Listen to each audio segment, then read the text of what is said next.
Une des principales séquelles des relations d'emprise ou de violence intrafamiliale est que la victime a été obligée de renoncer à elle-même et d'entrer dans un processus de soumission pour se protéger face à l'auteur. Et donc elle n'a plus vécu qu'en fonction des réactions de l'auteur et toute son énergie s'est focalisée pour éviter des crises. Elle est rentrée dans le déni d'elle-même, elle a complètement brimé le lien avec son ressenti et elle a perdu complètement la confiance en elle. En général, il n'y a plus aucune auto-estime et elle se croit complètement incapable d'en sortir. Et donc il y a vraiment un travail en 2 temps. Il y a une partie du travail qui est individuel, qui est de retrouvailles avec elle-même, de reconstruction de tout ce qui a été blessé. Et il est essentiel que la victime puisse reprendre confiance en elle. C'est réapprendre à écouter son intelligence viscérale, à lui faire confiance, entendre ses limites, s'écouter, être attentive à d'éventuels symptômes physiques aussi. Parfois, quand il y a de la somatisation ou des douleurs, je propose aussi un voyage intérieur qui est se coucher à l'envers sur le cheval et se servir du contact sensoriel pour revisiter le corps et ses réactions.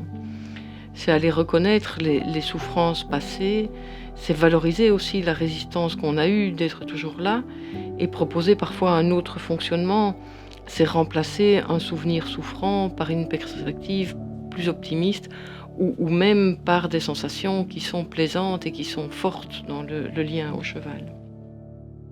L'autre partie du travail dans les violences intrafamiliales est plus relationnelle. Donc dès que la victime a retrouvé des forces intérieures et de la cohérence, le cheval qui le sent rentre dans le lien et l'accepte.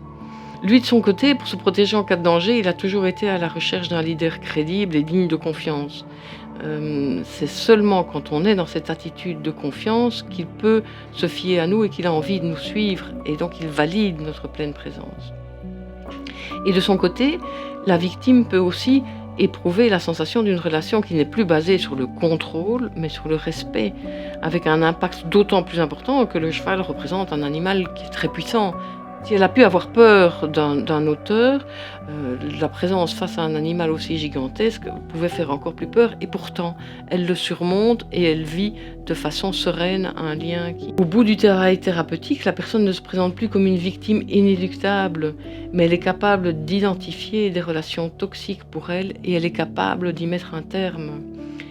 Elle a les ressources pour sortir du cercle des violences dans lequel elle était engluée, et parfois depuis plusieurs générations, souvent qu'elle avait reproduit tout au long des rencontres de sa vie.